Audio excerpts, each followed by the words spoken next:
بسم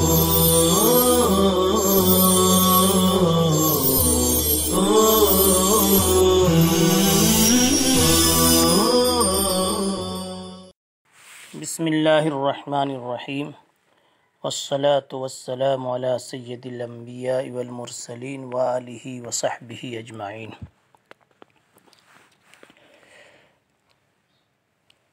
آج کی مجلس میں دو عنوان ہمارے سامنے۔ پہلا عنوان ہے تعداد روایات صحیح بخاری۔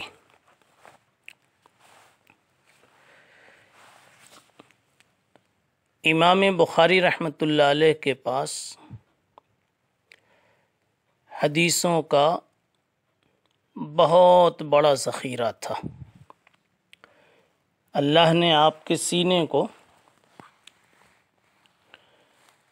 حدیث کا دفینہ اور خزینہ بنا رکھا تھا۔ ان میں سے چھانٹ چھانٹ کر حضرت نے یہ ایک مجموعہ تیار کیا۔ کس میں سے چھانٹا،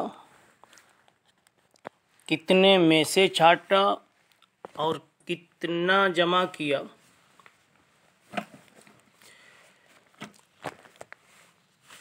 محدثین کا اس پر تو اتفاق ہے کہ 6 لاکھ احادیث میں سے مؤلف علام نے اپنی صحیح بخاری مرتب فرمائی ہے۔ اب اس کتاب میں کتنی روایات ہیں، اس میں محدثین کا اختلاف ہے۔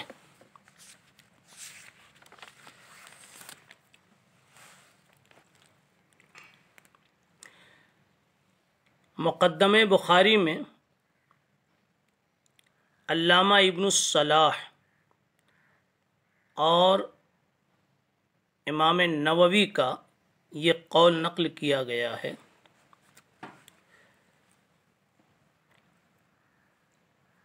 کہ احادیث تکرار کے ساتھ بخاری شریف کی کل 7275 ہے۔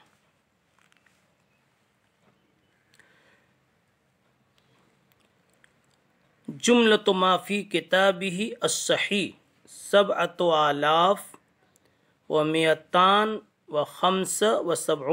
7275 حدیثیں، 70 حدیثا بالاحادیث المکررہ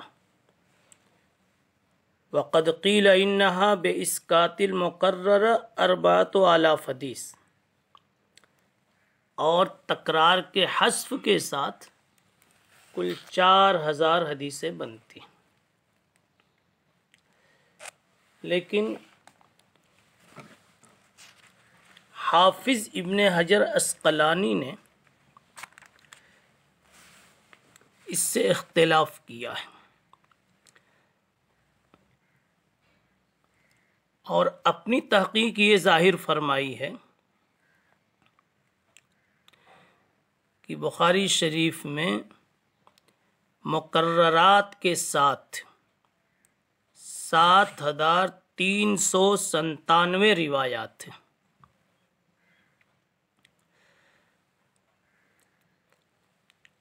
اور بعد کے لوگوں نے حافظ کی بات ہی پر زیادہ اعتماد کیا ہے۔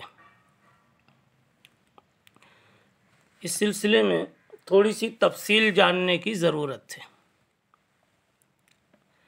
کہ بخاری شریف میں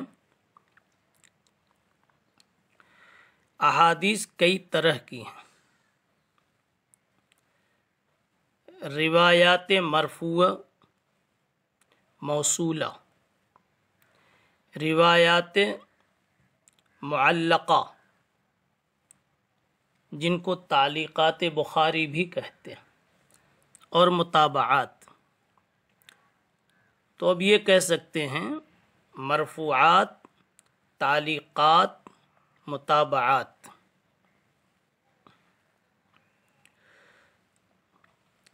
روایات مرفوعہ پھر دو طرح کی ہیں، تکرار کے ساتھ، بغیر تکرار کے۔ تو تکرار کو ہم ہٹا کر کے، بلکہ تکرار کے ساتھ بھی سن لیجئے اور تکرار ہٹا کر کے بھی سن لیجئے۔ تکرار کے ساتھ احادیث مرفوعہ حافظ کی تحقیق میں 7397 اور تعلیقات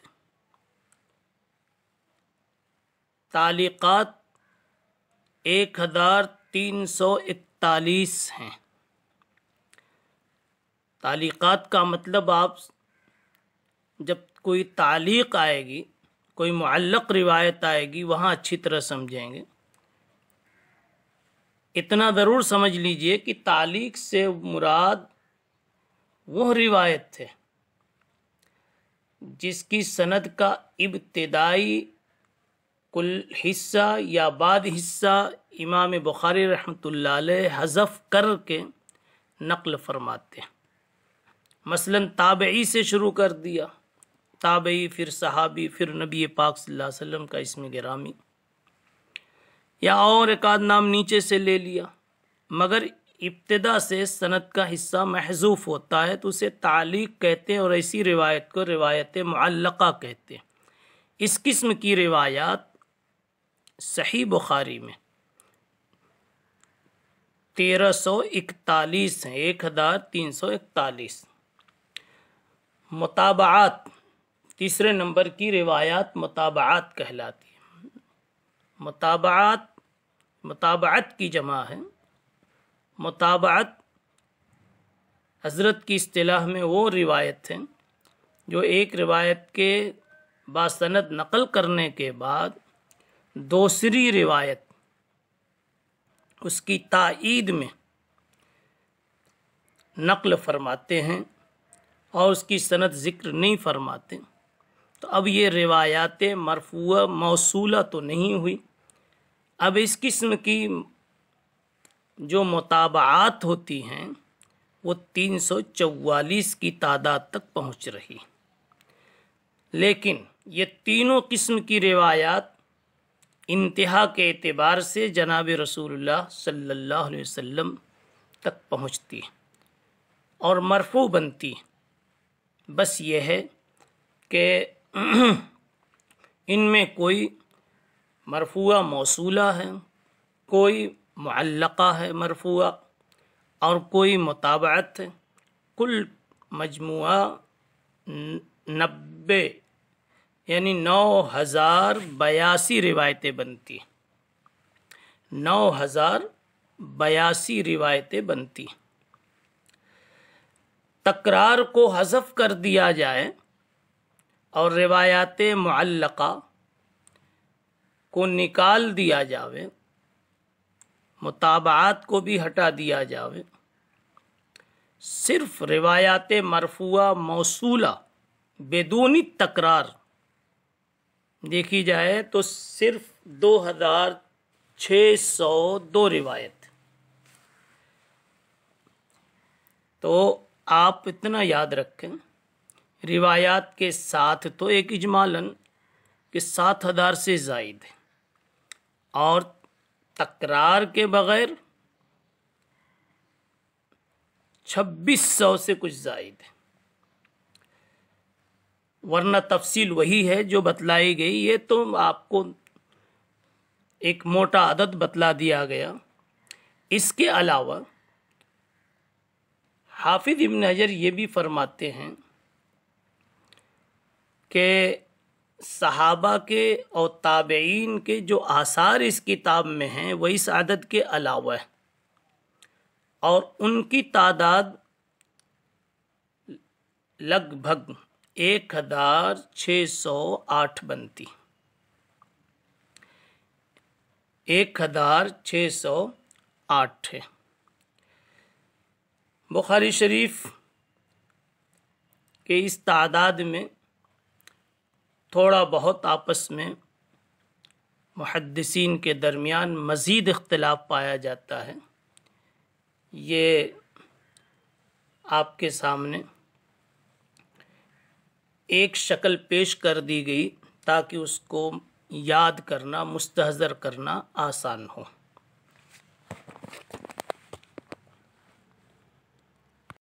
ہمارا دوسرا عنوان ہے شروحات صحیح بخاری۔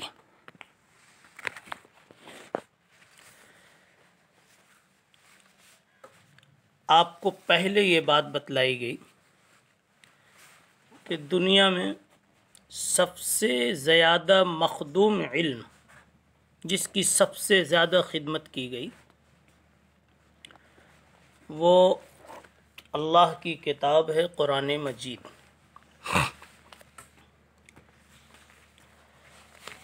اس کے بعد رسول اللہ صلی اللہ تعالی علیہ وسلم کی احادیث مبارکہ ہیں۔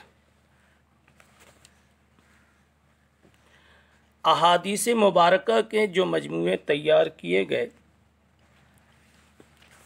اس میں بالاتفاق صحیح بخاری کو اصح الکتب بعد کتاب اللہ کہا گیا ہے۔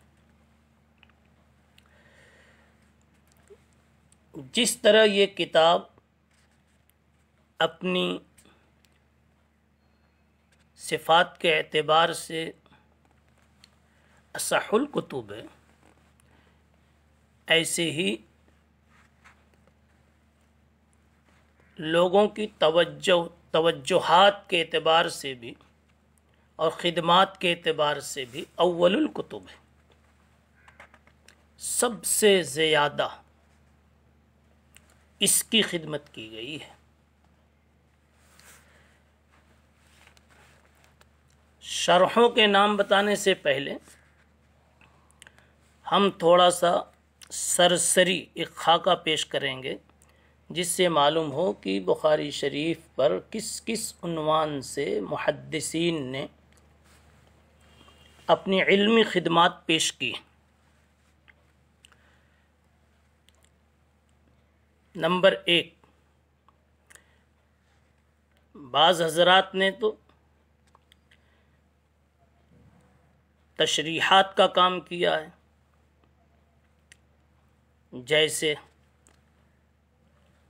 علامہ ابن بطال ہیں، خطابی ہیں، داودی ہیں، ابن عربی، ابن منیر، علامہ قطب الدین حلبی، ابن الملقن، حافظ ابن حجر عسقلانی، علامہ بدر الدین عینی، امام سیوطی، علامہ قسطلانی رحمہم اللہ، یہ جیسی شخصیتیں، انہوں نے شرح حدیث پہ کام کیا۔ نمبر 2،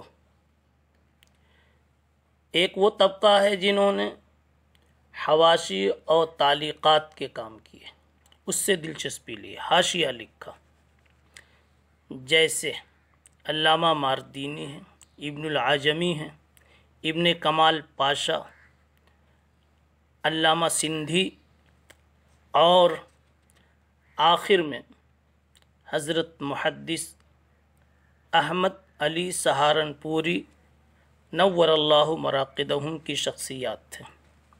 نمبر 3، بعض حضرات کو اختصار و تجرید سے دلچسپی ہوئی۔ اختصار و تجرید کو آپ نے دوسری کتابوں کے مقدمے میں، مقدمۃ العلم میں سن رکھا ہوگا کہ کسی کتاب کی حدیثوں کی سند حذف کر کے متن پیش کر دیا جاوے، اور اختصار کا مطلب یہ ہے کہ جتنی چیزوں کی ضرورت ہے اتنی ہی چیز لے لی جائے، بقیہ اپنے مقصود سے جو ہٹ کر ہے اسے وہاں چھوڑ دیا جائے۔ تو اس طرح کا بھی لوگوں نے کام کیا ہے، جیسے امام قرطبی، امام نووی، علامہ اشبیلی وغیرہ نے۔ بعض حضرات نے، نمبر 4، بعض حضرات نے الفاظ غریبہ مشکلہ کے حل سے دلچسپی لی، جیسے ابو عبیدہ، علامہ حمیدی، زرکشی وغیرہ۔ پانچواں کام، بعض حضرات نے قال بعض الناس کو اپنی محنت کا میدان بنایا، جیسے علامہ شمس الحق عظیم آبادی، اور ادھر ماضی قریب میں علامہ طاہر رحیمی رحمہم اللہ۔ بعد نے صرف اشعار بخاری کو لے کر کے اس کی شرح کر ڈالی، جیسے مولانا عاشق الہی بلند شہری وغیرہ نے،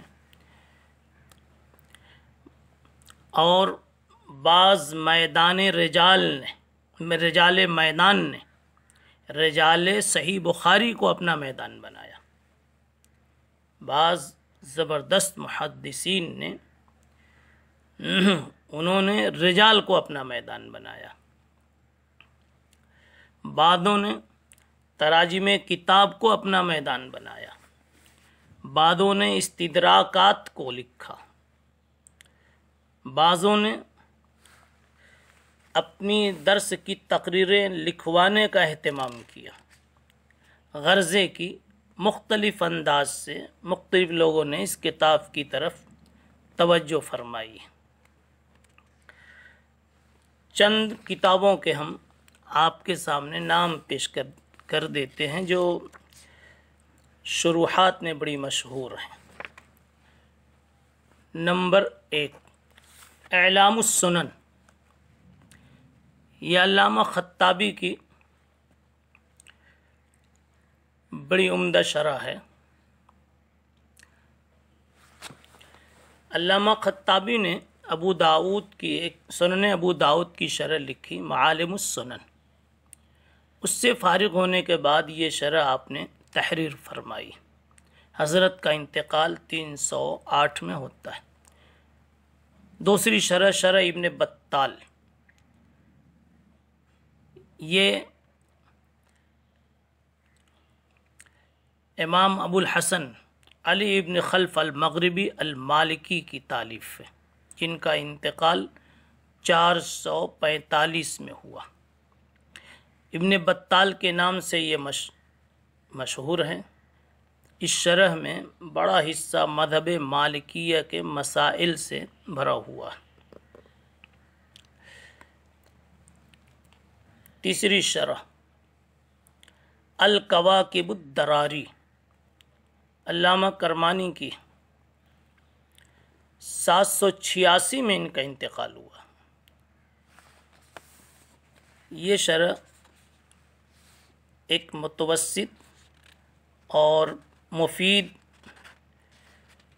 علوم پر مشتمل ہے، جس میں نحوی اعراب، الفاظ مشکلہ کا حل اور ضبطی روایات اور احادیث متعارضہ کی تطبیق وغیرہ پر زور دیا گیا ہے۔ چوتھی شرح، فتح الباری، حافظ ابن حجر عسقلانی نور اللہ مرقدہ کی عظیم الشان شرح ہے۔ حافظ کا انتقال 852 ہجری میں ہوتا ہے۔ 817 میں شرح کا آغاز فرمایا۔ سب سے پہلے ایک مبسوط مقدمہ لکھا جو 10 فصلوں اور ایک خاتمہ پر مشتمل تھا، جس میں امام بخاری کی مفصل سوانح، صحیح بخاری کی خصوصیات اور دیگر فوائد حدیثیہ بیان کیے گئے۔ اس مقدمے کی ترتیب اور تالیف سے 813 میں فراغت ہوئی۔ پھر شرح کی تالیف کا آغاز فرمایا۔ اس کا طریقہ یہ تھا کہ روزانہ تھوڑا تھوڑا لکھتے۔ جب ایک معتدب حصہ ہو جاتا تو محدثین کی ایک جماعت اس کو نقل کر لیتی۔ ہفتے میں ایک روز اس پر غور و فکر ہوتا، مباحثہ اور معارضہ ہوتا، کوئی پڑھتا اور بقیہ لوگ سنتے، اور پھر اس پر اعتراضات و جوابات ہوتے۔ اگر کوئی اعتراض کی جگہ ہوتی تو حافظ صاحب جواب دیتے۔ اس طرح یہ کام جو شرح کا 817 سے شروع ہوا تو 842 میں مکمل ہوا، مگر اس کے بعد حافظ نے کچھ اضافے بھی فرمائے، اور جب کتاب پائے تکمیل کو پہنچی ہے تو شاندار دعوت کی، جس میں اس زمانے کی 500 اشرفیاں خرچ کی، یعنی ایک بڑی رقم خرچ کی، بڑے بڑے علماء کے سامنے یہ کتاب پیش کی، اور اس قدر مقبول ہوئی کہ اس زمانے کے بادشاہوں نے اشرفیوں سے تول تول کر اس کتاب کو خریدا۔ علامہ ابن خلدون نے تو اپنی مشہور تاریخ کے مقدمے میں لکھا ہے کہ میں نے اپنے بہت سے شیوخ سے سنا ہے کہ صحیح بخاری کی شرح امت پر قرض ہے، یعنی کسی نے بھی اس کا حق ادا نہیں کیا جس کی وہ مستحق تھی۔ اس پر حافظ کے تلمیذ یعنی علامہ سخاوی نے لکھا کہ لیکن میرے شیخ نے اس کا حق ادا کر دیا۔ اگلی شرح کا نام ہے عمدۃ القاری، شرح نمبر 5 آپ کے سامنے۔ علامہ بدر الدین عینی حنفی، یہ 2 شرحیں آپ کے سامنے تو بار بار آئیں گی، ان کا نام بار بار آپ کے کانوں میں پڑے گا۔ علامہ بدر الدین عینی حنفی، حضرت کا انتقال 855 میں ہوا۔ اس تالیف کی ابتدا 820 میں ہوئی اور اس کی تکمیل 847 ہجری میں ہوئی۔ حضرت نے شروع کے 4 حصوں میں تو بڑی تطویل فرمائی، مگر اپنے اس اسلوب پر وہ قائم نہیں رہ سکے، لیکن بہرحال دوسری شرحوں کے مقابلے میں اس میں طوالت زیادہ ہے اور علوم بھی زیادہ ہیں۔ ہر حدیث کو ذکر فرما کر بہترین عنوان قائم کرتے ہیں۔ ذیلی عناوین اس کی شرح کے لیے، مثلا ایک حدیث ذکر کرتے ہیں، اس کے بعد لکھتے ہیں بیان و رجالہ، یعنی رجال راویان حدیث کا بیان، بیان و لطائف اسنادہ، بیان و من اخرجہ، بیان و اختلافات الروایات، بیان الاعراب، بیان الصرف، بیان المعانی، بیان و استنباط الاحکام وغیرہ وغیرہ۔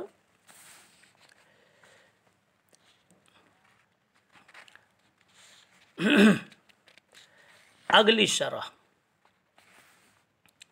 شرح نمبر 6 ارشاد الساری، یہ علامہ شہاب الدین قسطلانی کی کتاب ہے۔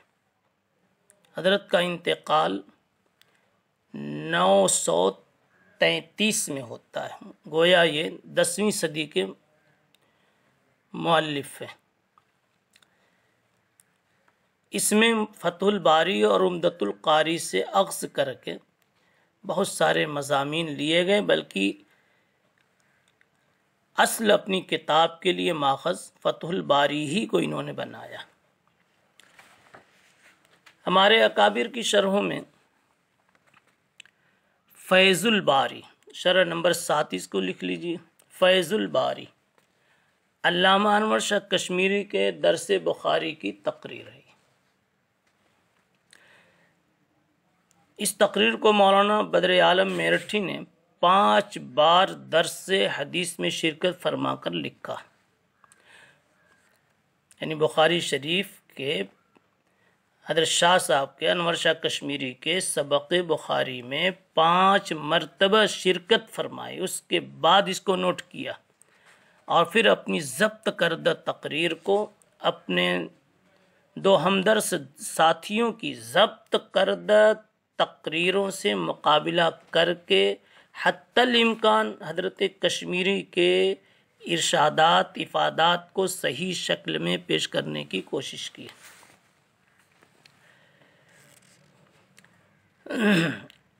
8ویں شرح لامع الدراری، یہ حضرت مولانا رشید احمد گنگوہی رحمۃ اللہ علیہ کے افادات کا مجموعہ، جس کو حضرت مولانا یحییٰ صاحب کاندھلوی رحمۃ اللہ علیہ نے ضبط کیا، اور اس کتاب پر حاشیے کا اور اس کی ترتیب کا کام حضرت مولانا شیخ الحدیث زکریہ رحمۃ اللہ علیہ نے کیا۔ لامع الدراری، جسے امالیہ حضرت گنگوہی کہا جائے یا افادات حضرت گنگوہی سے تعبیر کیا جائے، اس کتاب میں اصل کتاب سے پہلے ایک طویل مقدمہ، اس کے بعد کتاب شروع ہوتی ہے۔ مولانا گنگوہی کا درس عالمانہ اور محققانہ مگر مختصر الفاظ میں ہوتا تھا۔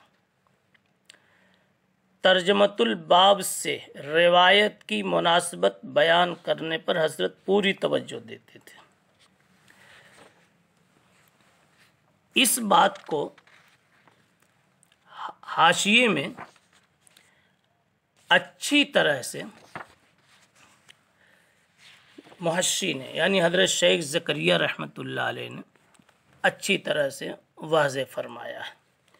یہ چند شروحات کے نام آپ حضرات کے سامنے پیش کیے گئے ہیں، باقی اردو میں بہت ساری شرحیں پائی جاتی ہیں۔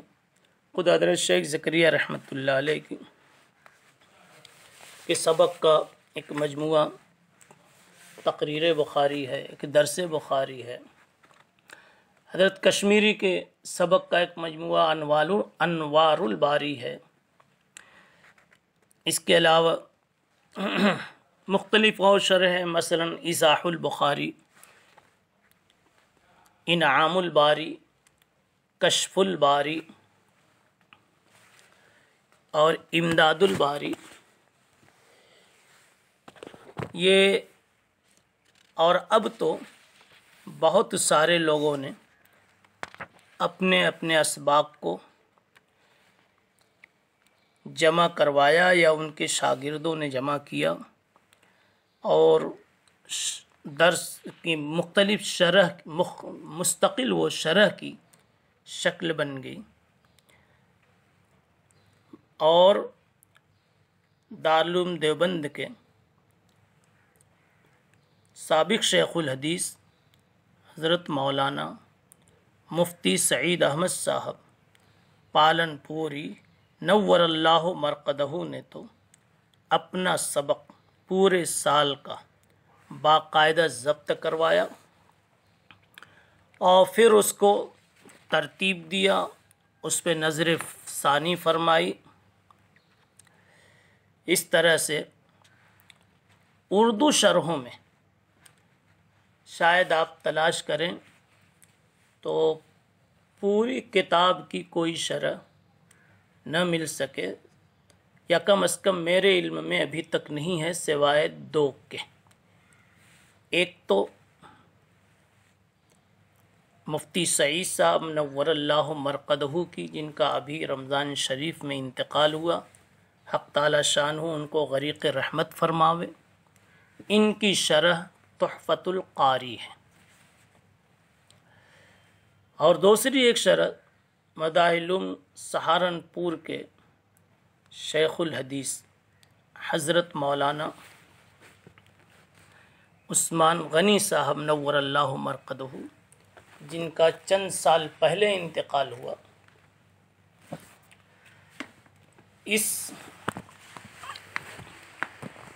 یہ کتاب بھی، یہ شرح بھی الحمدللہ مکمل ہے، متعدد جلدوں میں آپ کو ملے گی۔ تو اردو کتاب میں یہ دو شرحیں تو مکمل ملتی ہیں، باقی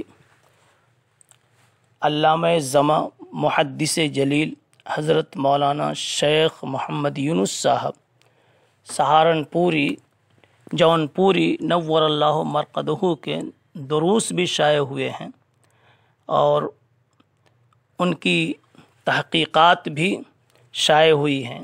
دروس کا ایک مجموعہ الفیض الجاری کے نام سے ہے، اور حضرت کی تحقیقات پر اور افادات علمیہ پر مشتمل، ان کی شرح نبراس بھی ہے۔